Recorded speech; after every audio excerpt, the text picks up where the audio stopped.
Hi guys! So for today's video po, dito kami sa SM San Lazaro.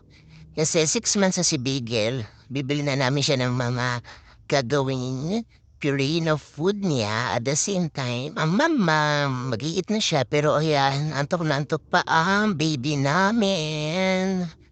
Pero yung daddy niya, kahit saan nabutan talaga yun, si Bigel ang antok. Hihinto yan para hihili-hili. Kahit nasa gitna pa yan ng SM.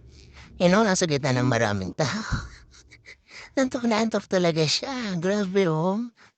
Ganyan talaga siya 'pag nagbiyahe Daddy! po, sa biyahe lagi siyang tulog, sobrang bait Paano ng kumain bigel ng may baby? namin.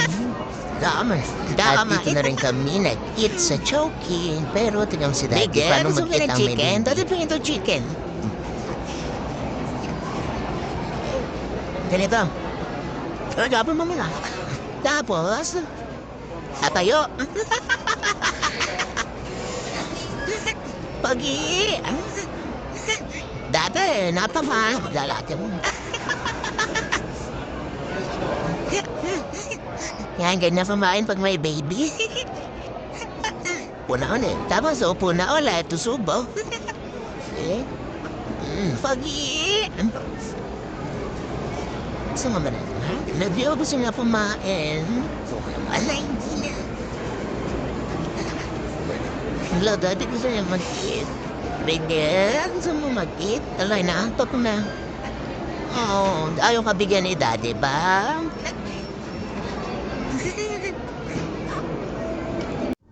O tapos ayan, si Daddy rin yung nagpapalit ng diaper ni Bigel. Napaka-handsome Daddy niya po talaga. Halos ayaw na niya matulog. Gusto niya lagi na lang kasama buhat-buhat si Bigel at gusto niya siya nag-asikaso sa aming dalawa.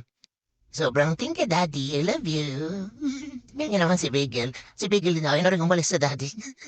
Sobrang happy niya talaga pagkasama ang Daddy niya. Oh.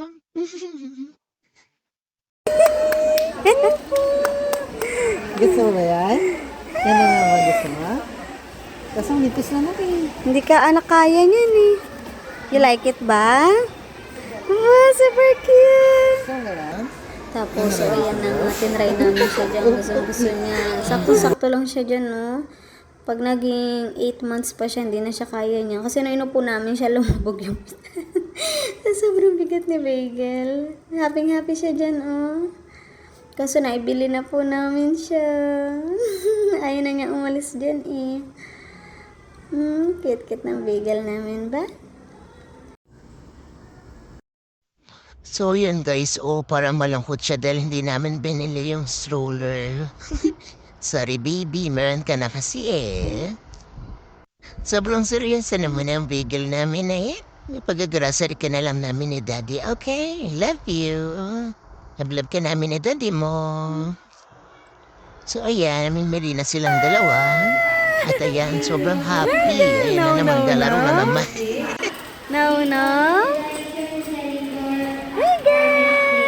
Ba?